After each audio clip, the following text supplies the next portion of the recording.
Who do you feel you're living your life for? If you could see two pathways in front of you, you had a choice of walking down them, what do they look like to you? Which one do you want to walk towards? How do you envisage life unfolding? And what do you want?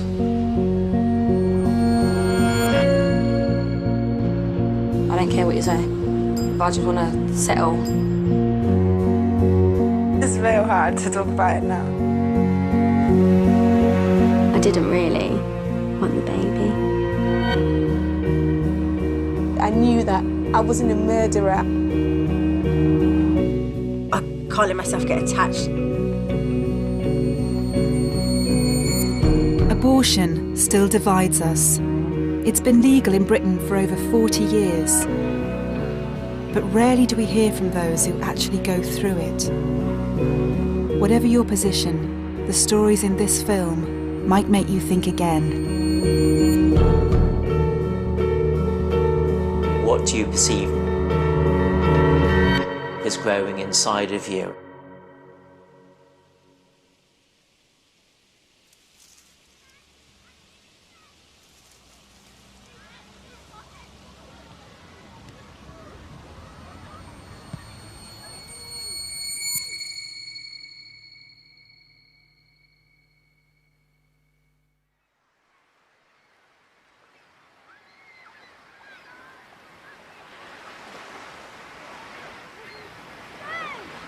Every year in the UK, thousands of women have to make a choice. And for good or bad, more than 200,000 of them decide to have an abortion. Yeah! Pellet. Yay, done it. Wow. I'm 14 weeks pregnant.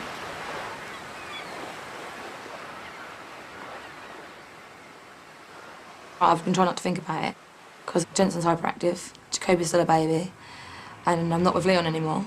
So how am I going to cope with a newborn baby as well? Oh, go and get it! Go and get it! Great! Great! What am I going to do? Oh! Come on! The more the days go past, the more I know it's turning into a baby. I'm scared, confused. Yay, done it. Hold it tight. Good boy. I just want to get it over and done with now. I just want to get the abortion done, and I've been trying not to think about it.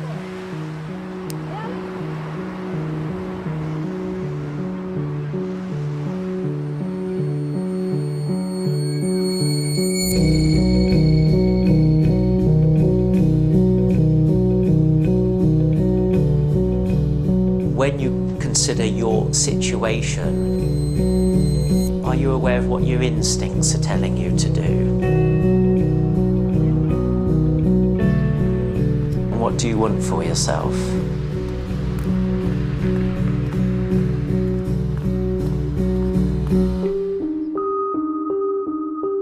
Nearly 70,000 women a year come to Mary Stopes, which carries out almost a third of all terminations in the UK. Tomorrow, Margaret will come to this clinic for her abortion. Because you're only 5 weeks in order to have the surgical, we need to see the pregnancy on a scan. Let's just say, I mean, we can do it in weeks and a half if you like. I mean, what are we now? We're on Thursday. She won't be able to wear nail varnish or contact lenses. And she will be asked to remove makeup before the treatment. And because of the language barrier, it's very important that she does understand all of the treatment options that are available to her. So you're feeling torn at the moment. Where are you leaning? Are you leaning towards continuing pregnancy or towards termination? Okay, and since finding out you were pregnant, what sort of emotions have you been experiencing? A lot of women feel incredibly lonely. unsure about what to do for the best. They're aware of the pain they're feeling at the time, but they're not aware of what their heart might be saying. It's a simple thing that heartfelt feelings are really important. So you think about things perhaps, and then if you bring your heart or instincts into it, sometimes the road can be a lot clearer ahead.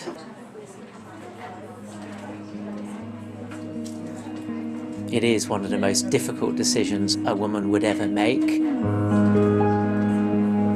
Not many go into it without a lot of concern, care and worry and turmoil. So it is one of the biggest things a woman can go through.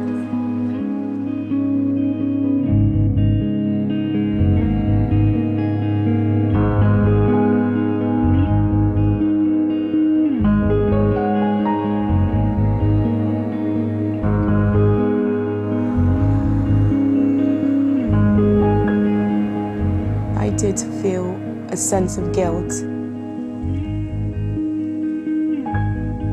There were times I would go to bed, you know, and I knew that there was a baby there, you know, just sort of kicking in, you know, just having that bad taste in my mouth, you know, from morning sickness. But I knew it was as a result of having this baby inside of me, and I was sort of relying on me for every breath of life.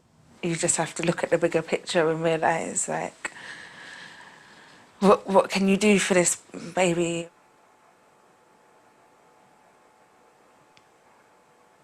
Am I actually ready? Like, I'm still young myself. Realistically, I'm still a child myself. I don't think it's right a child should bring up a child. So, like, yeah, I did think I wanted it, but then, like, the bigger picture just overcrowded not having it. I was just thinking, oh, I could do this, you know, many people do.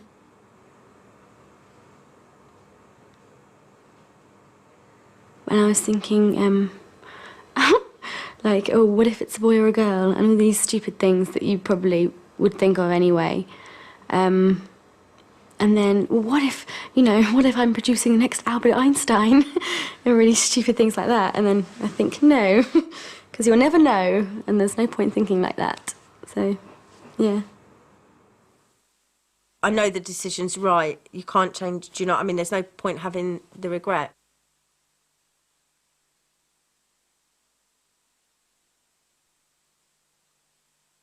You know, you've had X amount of weeks to think about it. I know it's only weeks to think about it, but, you know, it's, to me, no, it's no point crying over a cell that's, you know, it was just a cell from him, a cell from me, and it was going to grow. It's, do you know, no, I don't want it. Take it out of me.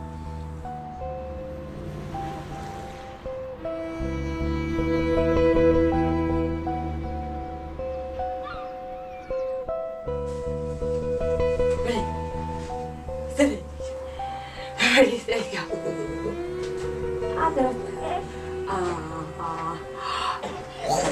But I have to be in control of everything, otherwise I feel like I'm going mad. Because my whole life I had no control, I just had to get up and go run or whatever, watch my mum and dad fighting or beating each other up and running. I've been in refuges about 50 times, from women's refuge to women's refuge, back to a caravan, back to a house, women's refuge to women's refuge, my whole life as well. And then for having all that, being so disruptive, I just want to settle. Magic. I want to go back to college because I was doing a car mechanic course beforehand. I want to finish that off, get a loan from somewhere and try and open my own garage so I can do something for the kids instead of just doing nothing. Jacoby, where's Daddy? Where is he? Can you find him? Can you find him? Where's Daddy? Where's Daddy? I want a kid, I do. If I was financially stable, I'd have as many as I could. I just wanted to see this baby. I want to know what sex it is already. And she just don't want to know. She don't want to have feelings for it. He knows when I say no, that is it. When I say I'm going to do something, I do it. He can't change my mind. He's always said that about me since he first met me. I'm stubborn. I can't feel angry towards Margaret. I can't. I'm a sucker, man. I'm just that. 6 years I've been with her and I ain't stopped loving that girl at all. I want Leon to come with me. He is quite good when I need him. He said to me, did he want me to go? I said yes, straight away. So I'll have him with me.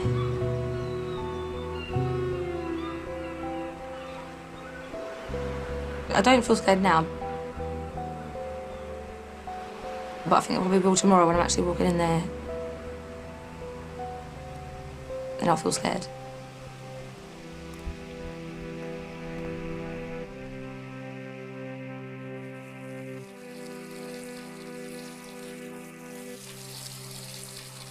Margaret's abortion will be a surgical procedure under general anaesthetic.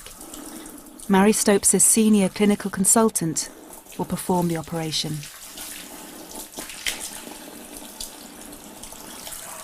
This is the tray of instruments that we use for the first trimester procedures. That's up to 12 weeks. The cannula, which is selected for the particular gestation, that's passed through the cervix into the uterus. The cannula is attached to the syringe. The vacuum that's in the syringe is then passed through, and the products from within the uterus are aspirated into the syringe.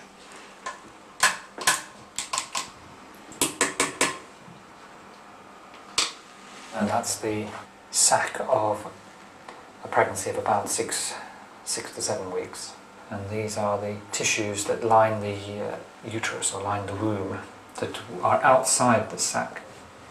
You would see a heartbeat on a scan at 7 to 8 weeks, but there's no fetus to be seen at this point. After 14 weeks, a different procedure is used. To evacuate the uterus, we will then use an instrument.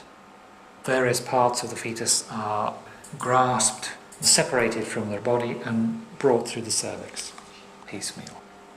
Key parts of the spine, the forelimbs and the cranium. One is dealing with a fetus that has increased in size and is more recognisable.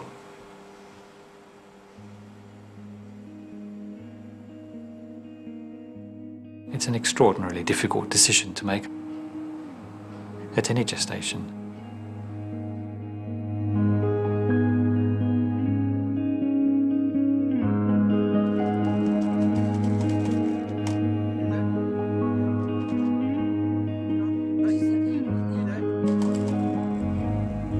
I was just really confused, shocked, and I felt really hopeless. And the more I thought about it, I saw hopelessness. The more I thought about it, I couldn't really see a way out of it. I had an abortion 8 years ago because my husband had leukemia.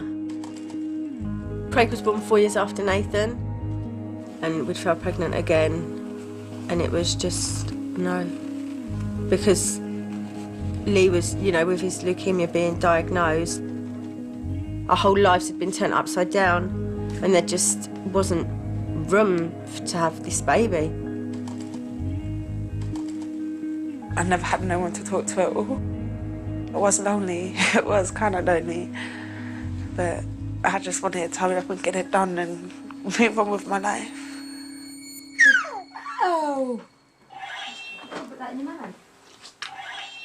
I felt it moved twice. It moves and I'm like, no, I've got to do it fast because otherwise I won't be able to do it. But it's only moved twice, thank God, so. But if it moves any more, I won't be able to just go through with it. That's why I need to get it done tomorrow, definitely. Because otherwise it's starting to feel like there's actually a baby in there. Because then I think to myself, oh, I'm out of order, because I'm like, obviously it's moving now, it's going to be a baby and I'm going to kill it. And I think that's really bad. But then I know if I keep it, then it'll be even worse.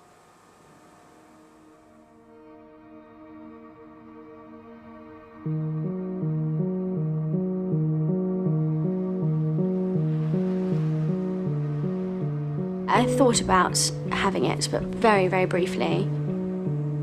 But it was more kind of, I don't know, sentimentality kind of whipped in there, and then I was like, no, this is so stupid. I wanted that one out more than anything. If I could have plugged in my Hoover and sucked it out myself, I would have done that. That's how quick I wanted it out of me. Now I think back on it, and I didn't really want the baby. It's just not the right time, not convenient, not what I want.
I'm feeling relieved in a way that the time has come, but I'm feeling like scared, a bit scared in a way, because obviously I've never had it done before. But then I know I'll be okay, because like my friends have had it and they said it's fine. I'll probably feel even better watching them walking out of there, knowing it's done, thank God, I'll go back to normal. It's not going to move no more, nothing's there. That's it.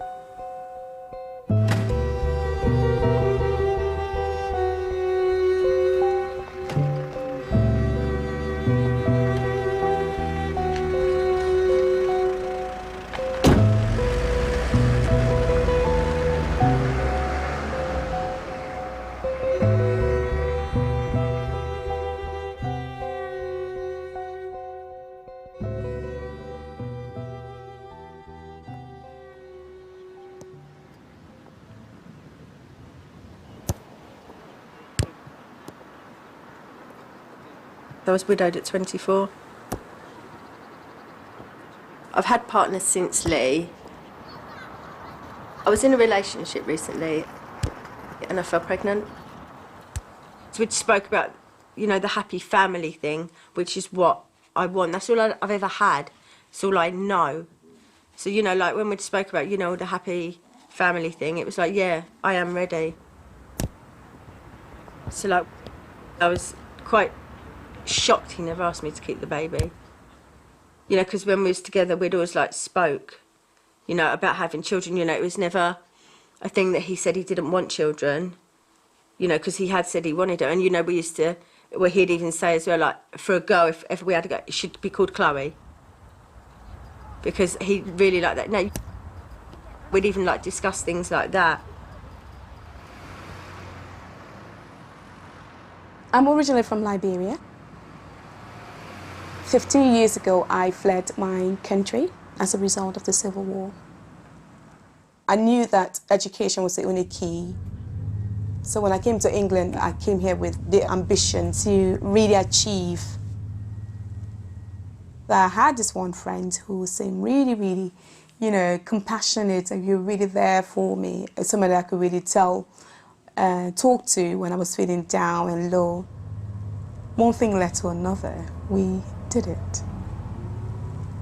For some reason, the following day I knew I was pregnant. I just knew. I wasn't happy. I didn't want to be pregnant, if I'm completely honest. Although I love children, but at that point in time, I didn't want to be pregnant. I just want to get my education sorted out. I want to go to college to do health and social care. I want to work with kids and be a social worker. That's what I really want to do. I don't believe that I'm ready yet. Bringing in a child into the world. Graduated from drama school last year. I'm incredibly ambitious and I want to become an actress in whatever field. I don't really mind. I think you have to put yourself first. And I wasn't going to be another statistic, you know, I wasn't going to be another single mother. That would just completely interrupt with my life. And maybe that's selfish, but I'm not really bothered. Because I don't know if that's how I'm brought up. Being middle class, it's more likely that I would not have the baby.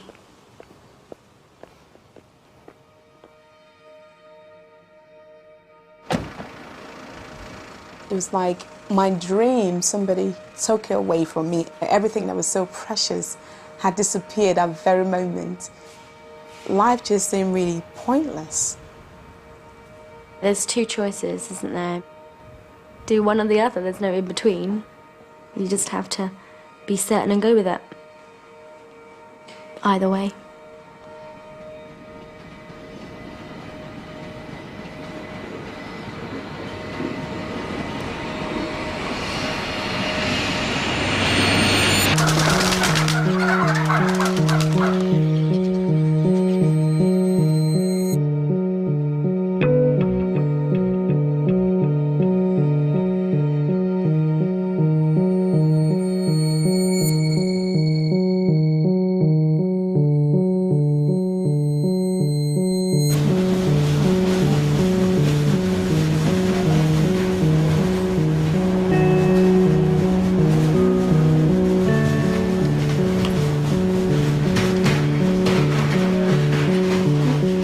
I remember just sitting on the train, on the journey there, just thinking, you know, I know because I've actually made the step and I'd got on the train, you know, yes, it's going to be over.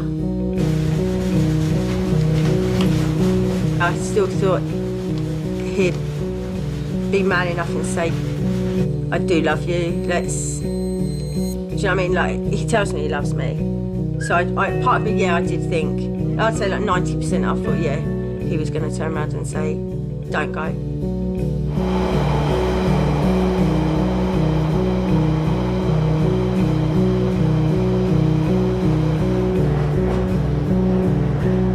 The train journey seemed like I was on the train for about 4 hours.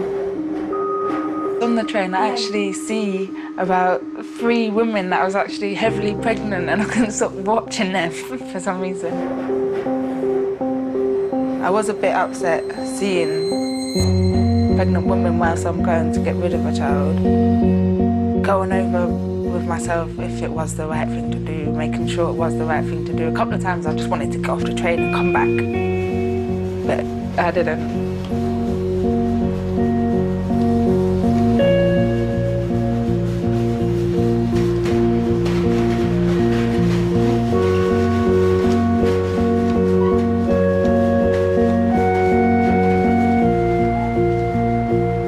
On that particular day, I realised, oh gosh, I can't really do this. I really can't do this. I thought I could, you know, I brought myself to the point of thinking, yes, for all the practical reasons, I think it just makes sense. Everybody will be happy, I can get on with my life and I'll be great, you know, get that vision back again, running after the things I really care about. But on that day, I didn't have the strength to do it at all. So I rang the clinic and said, I'm afraid I won't be coming in today. And the lady said, you know, you may not have this opportunity again. So I told her I would take my chances. I walked away.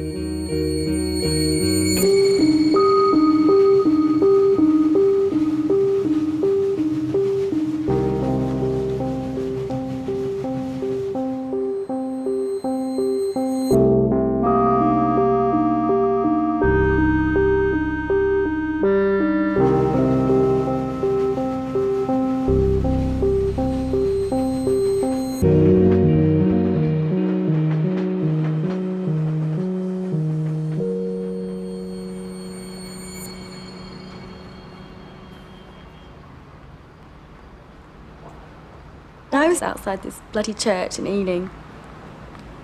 I just thought, oh, let's go in there.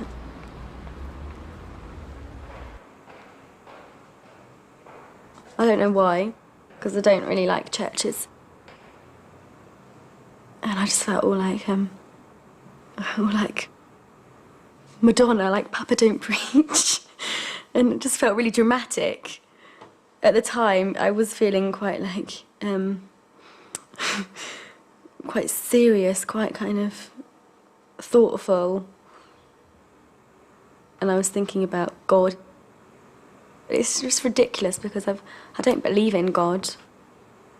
But at that time, it came into play.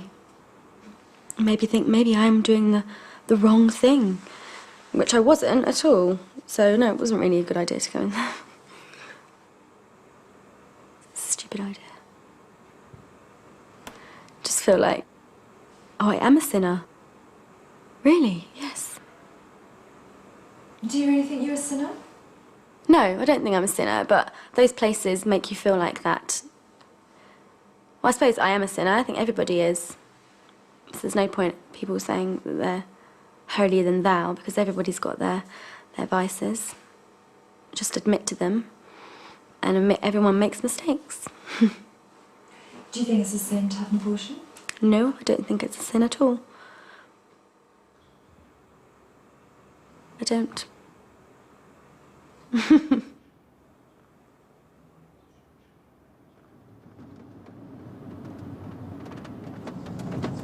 You love London, don't you?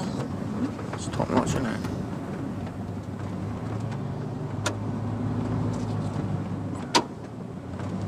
Good luck with today, babe. Hope all goes well. Kiss, kiss.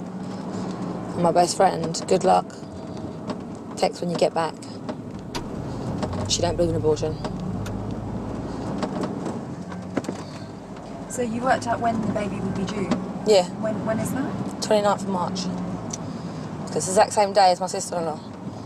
Due on the exact same day. Do you think you'll think about it, or set it mark the day in some way? Nah. Nah, I want to forget about it. I'll just think about when her baby's born. That's the only one I think about this one.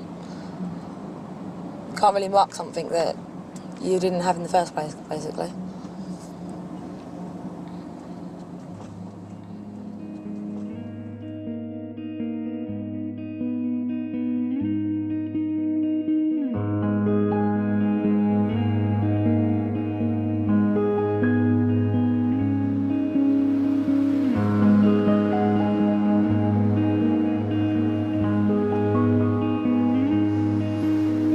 I was almost 24 weeks when I did have the abortion. Yeah, it was the last limit. It was the last limit. The doctor said that if I had come the next day, then he wouldn't have done it. I do wish I'd done it earlier. I wish I never did wait as long as it did get, because, like, once you can see and feel yourself with, like, having a baby, it's a lot harder to let go.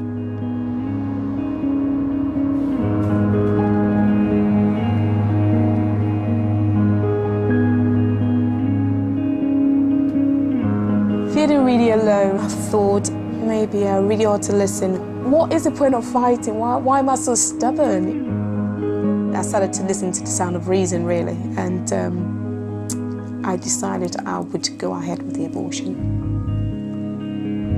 The actual morning, I remember even when I went to the hospital, I was feeling like something is going to happen.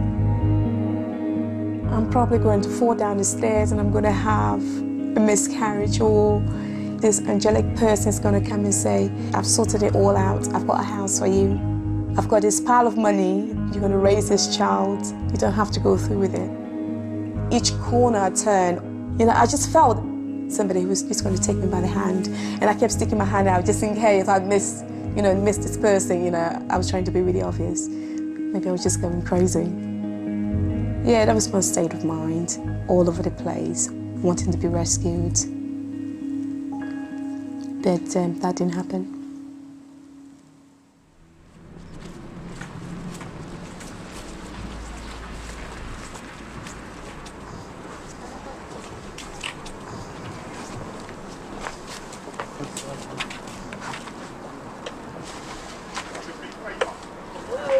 The clinic's just so every day. People in, people out. They must see like 1 million people a day. And it was just so normal, and kind of everyone, the receptionists were happy and people were happy, and they weren't like, I thought there'd be people crying and shaking in the corner, but it wasn't like that at all. Okay. I'll take some details for you now. Yep. Okay. Have you had anything to eat or drink today? No. Have you had one of these to read? Yep. No. Okay, glad to take a seat. Somebody call you over in a moment. It was just people, sounds horrible, sorting something out.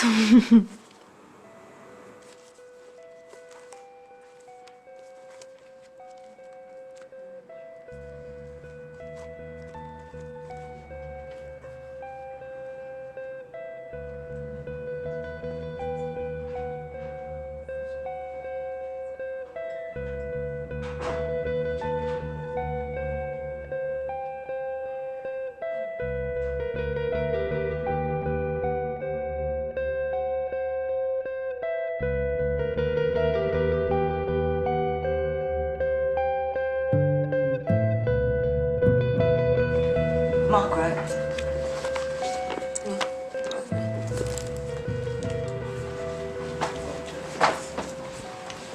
You've come all the way from Margate, Yeah. so you left early this morning. Yeah, got about 6. Really, about 6? Yeah. Okay.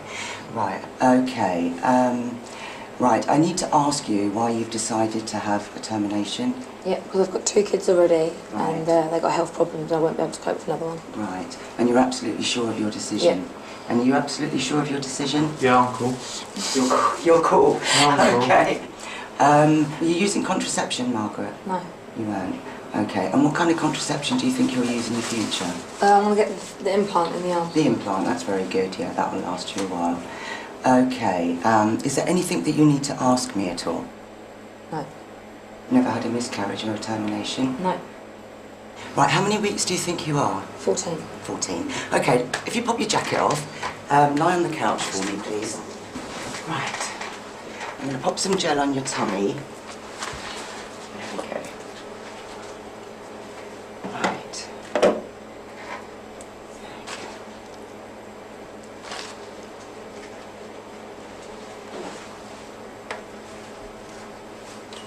There we go. You're about 14 weeks and 3 days. Mm-hmm. Yep. Okay. Can you just take a seat for me, please?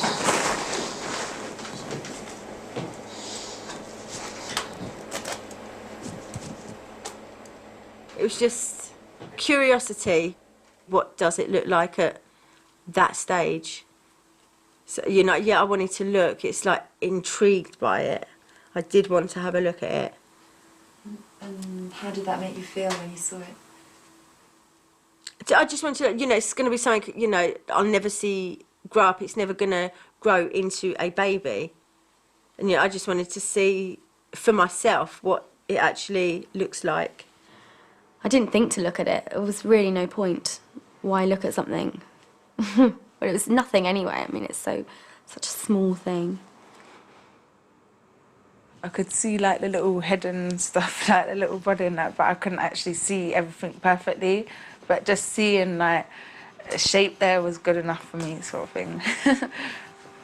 I turned around to the nurse and I said, "Can you tell me boy or girl?" And she said, "No, you're too early." And she goes, "But I'm not qualified to tell you that anyway."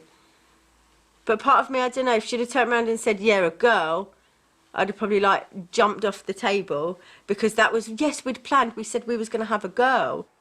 But it did hurt a little bit by looking at it, knowing full well what I'm seeing and that it's not going to be there in a couple of hours.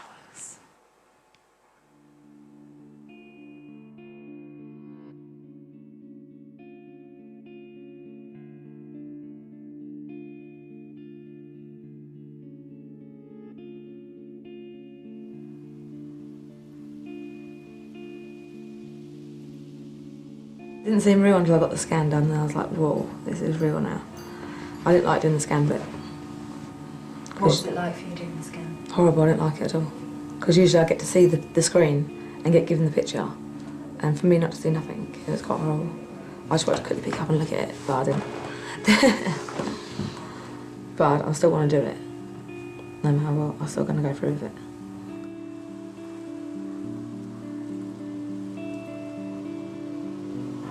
If you had looked at the picture, what do you think you might have found? I probably wouldn't have got rid of it, that's why. I'm glad I didn't look at it. What does it mean when you see a baby on a scan, do you think? Then it's real. It is a baby, especially when you see it. Because I know at 12 weeks you'd see its nose, its lips and everything. So I know what you can see. So then it's more of a baby, but if I can't see it, then I can't think about it as much. But they never do see it. So it's quite weird, actually.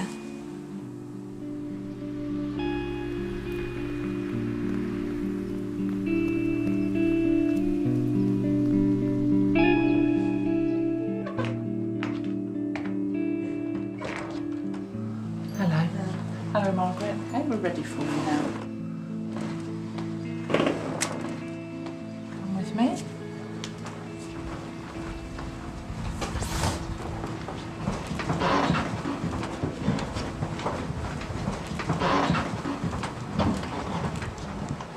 Come through.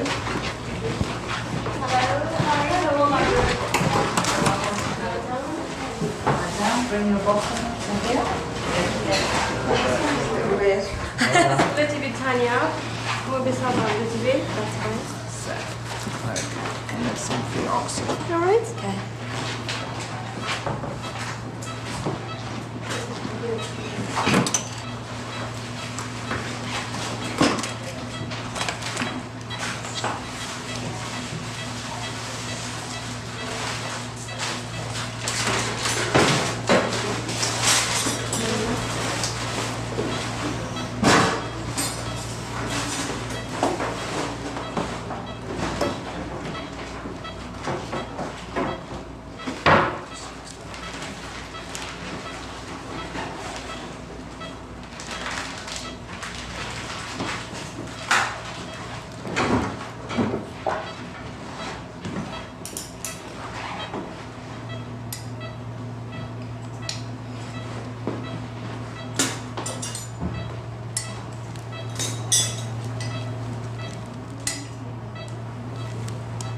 Okay, that's one.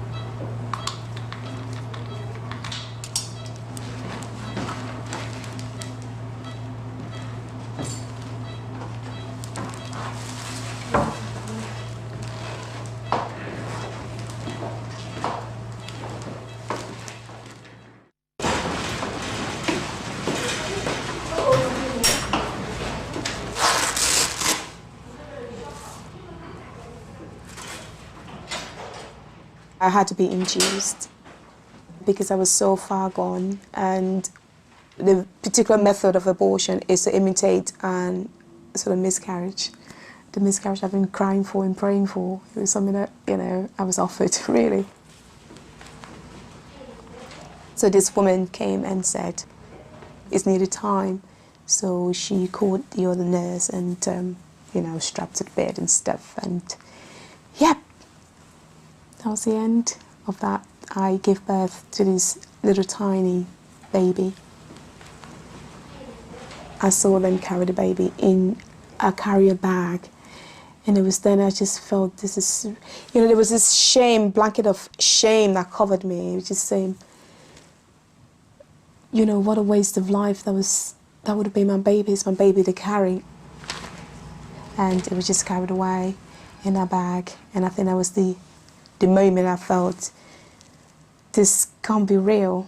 And, you know, I wanted to really grieve. I remember laying there and sitting up and thinking, oh God, how should I be feeling? I didn't know how I should feel. Even though deep down I was relieved, part of me felt guilty, do you know what I mean? It was almost like, yeah, I'd thrown it away like a piece of rubbish. But it wasn't a baby at the time. It's not a baby. The formation's there, but it's, to me, it's not a baby.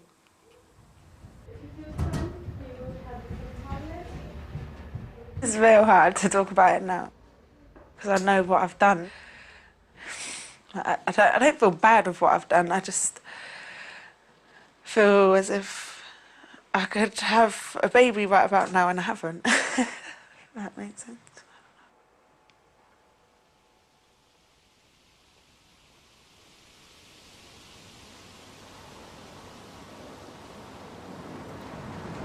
she's still in there.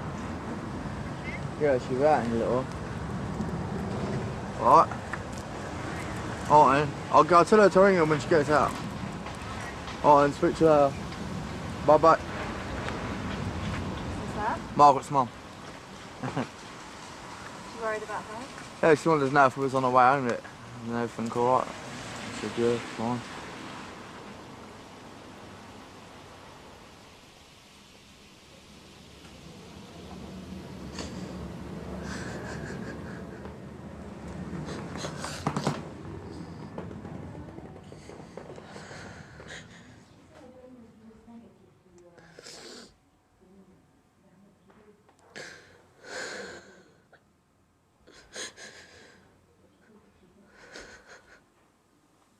I've done so much crying.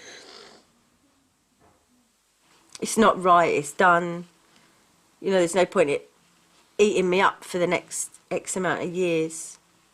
You know, should I have had it, shouldn't I have had it? It's done. Move on.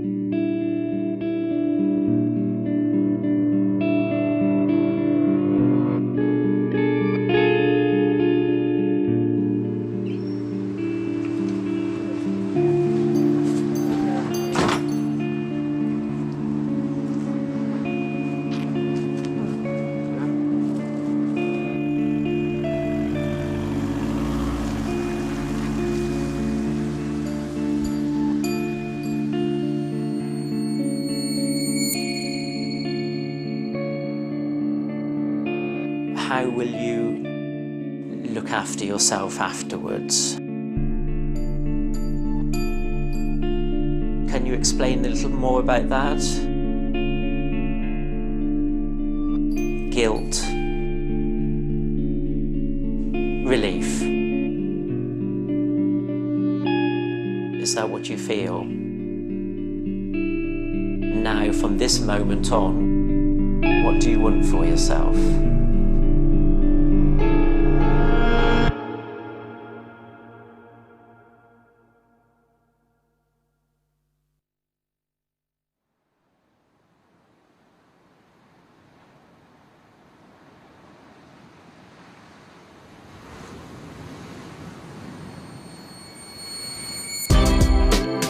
They say all the right things to gain their position.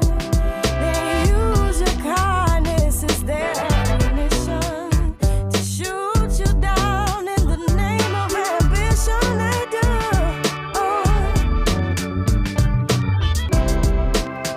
A friend once said, and I found to be true, that everyday people, they lie to God too.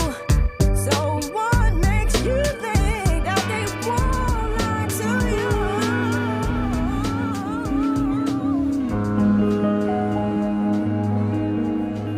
It's 2 weeks since Margaret's abortion. She told us she wanted to forget about it and move on with her life. She won't speak to anybody about it. If she's got something on her mind, she won't speak to me. She's always been like that. She'll rather block it out. She don't tell me how she feels. I ask her, I make sure she's all right. Make sure she's feeling all right and that. Like anything on her chest, get it off. That's what I'm here for. She won't say nothing. So it was quite upsetting for me as well, because I had no one to talk to, and when she was up there and I couldn't be with her to comfort her, I felt quite alone as it goes. I'm full of anger, full of hurt.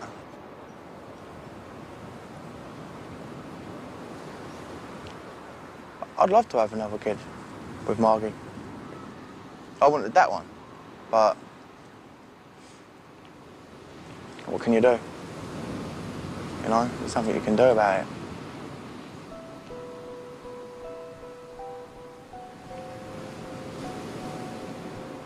You've got to do these things to get on with your life, so.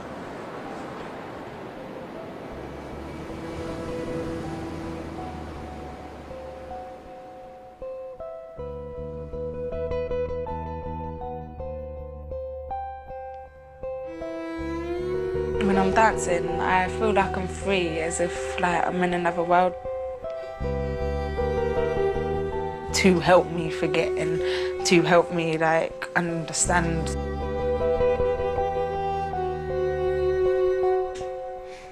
I do believe I would carry the abortion into the future with me because it was still a part of me. Now, I won't dwell on it, I'll look at it as something positive that happened because it helped me to decide what I want to do in a way.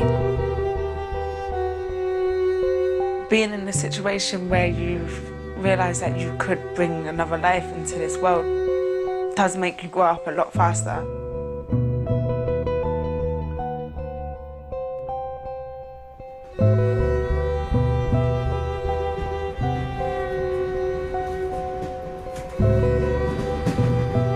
I don't think I'll ever find anybody not to love me how my husband did. Never. It was that bond. I only want it with somebody who genuinely wants it back. I don't want him to turn around and say, oh, I'll only stay with you because you're pregnant.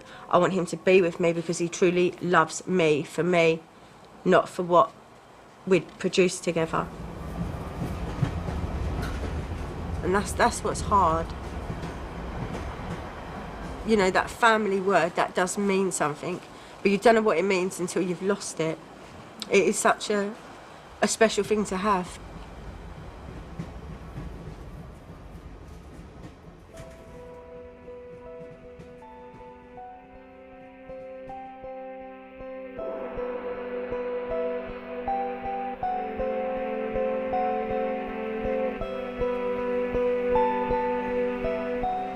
Afterwards, I was a bit like numb, and then I was a bit, oh yeah, kind of sad, like I've lost something. But then you have, because all those physical symptoms that were making me feel like rubbish had just gone. And they were replaced with other pain. So it was like, oh great, I've got this now. So that made me a bit sad. But then now it's like it's never even happened.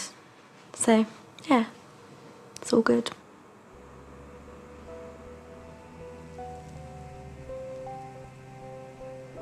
The months after, it was just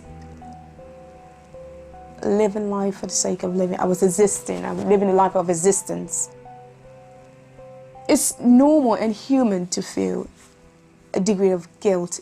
I did feel a sense of guilt and shame. It wasn't just a guilt, but it's a shame. And I went through a period of denial as well, trying to sort of say, oh, it wasn't really my fault, this was a situation that got me into it, or this person pressuring me into doing it. So I felt better for a while, but then again, when I really look into it, I feel, it was really me that went through that abortion. It was really me who signed those papers. It was really me who did it.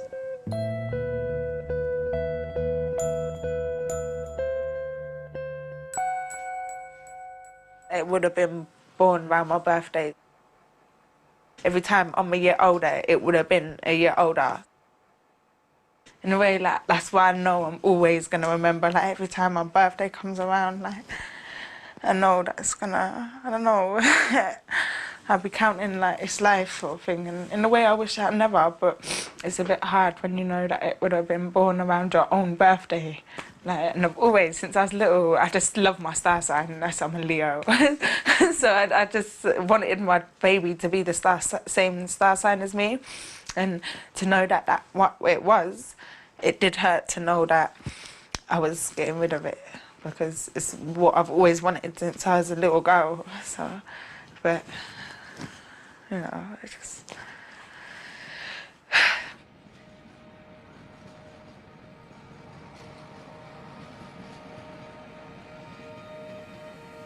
Life is very unfair. People say things happen for a reason and all the good die young. They're just stupid sayings. But yeah, life is unfair. You know, there's me terminating a baby you really wanted yours. There's me desperate to be loved while you're loved probably, do you know what I mean, more than you know. It's very cruel. Often people are very scared after a termination. A lot of women feel incredibly lonely. They're wondering if, you know, their emotions might be too much for them, they will lose control perhaps. I do face-to-face post-abortion counselling. Many things can arise. Anything that's happened in the past, loss really, and the abortion acts like a catalyst.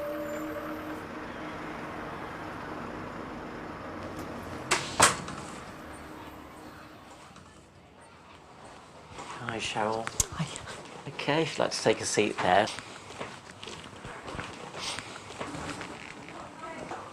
So, where would you like to start today, Cheryl? Right. Just got so many emotions at the minute. It's approaching the 5th anniversary that my husband died. Right. And then splitting up with the current partner I was with. And then the termination I've just had. So, with the termination and your husband dying, that's a lot of emotions to be dealing with. So, in this session here, what particular things would you like us to look at? The whole picture. The whole picture.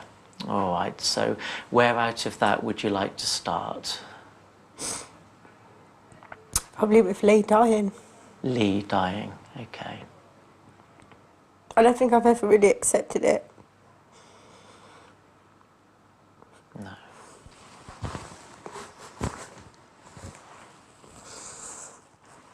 And then I just jumped from one relationship to another, trying to compensate for it. Right. Just trying to get the happy life back. Mm.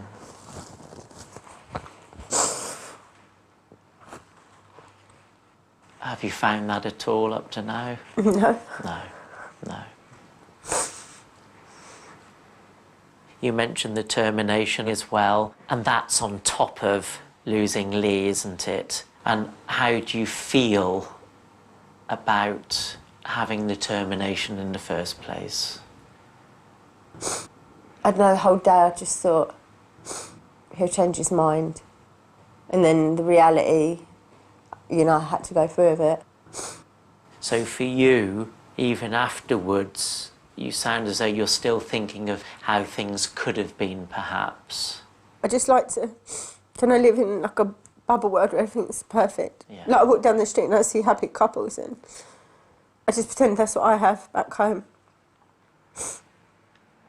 Imagining Lee was there in spirit somehow, what would you like to say to him right now? Make me happy. Make me happy.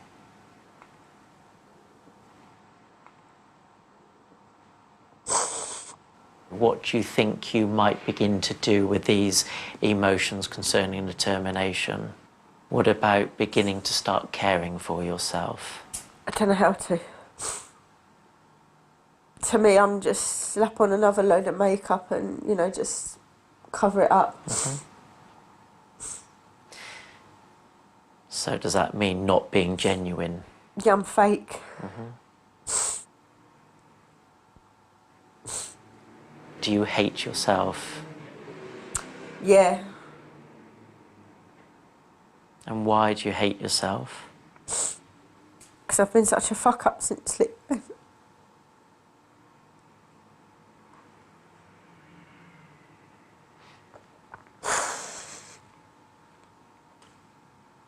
You know, I just wanted to be loved, so I thought by hanging around with them people.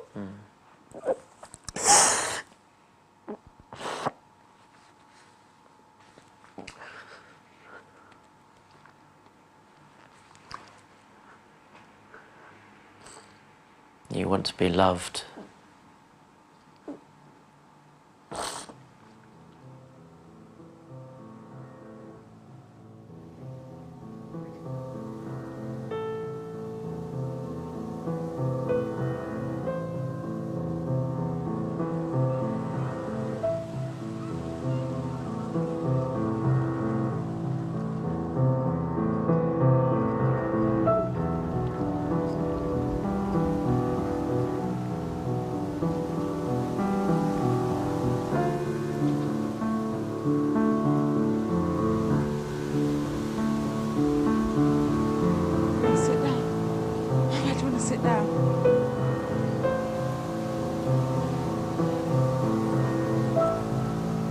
If I feel like I want to be around kids, I just go spend some time with my nephew. It makes me feel a lot better.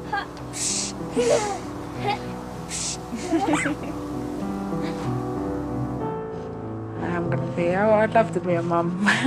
Every woman I think wants to be a mum sooner or later. My day will come, and that's the way I look at it. It's just where I'm meant to be right now.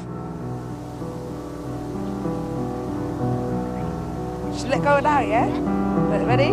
Gotta go, let go. Ah.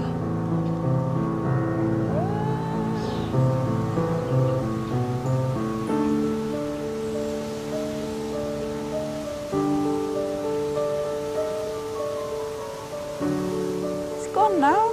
Ah.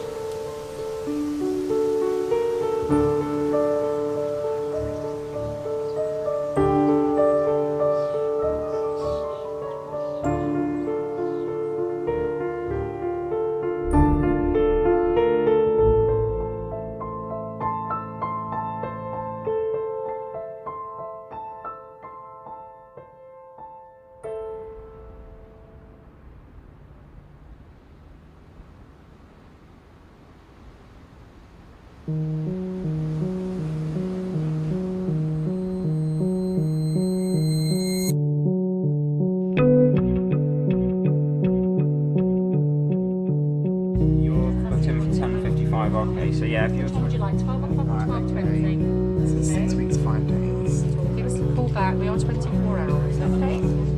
But this is the central booking number, we're 21st, they said. An initial consultation would be £70. As a medical procedure, they're probably looking at about £395. Okay, thank you. Take care. Bye-bye.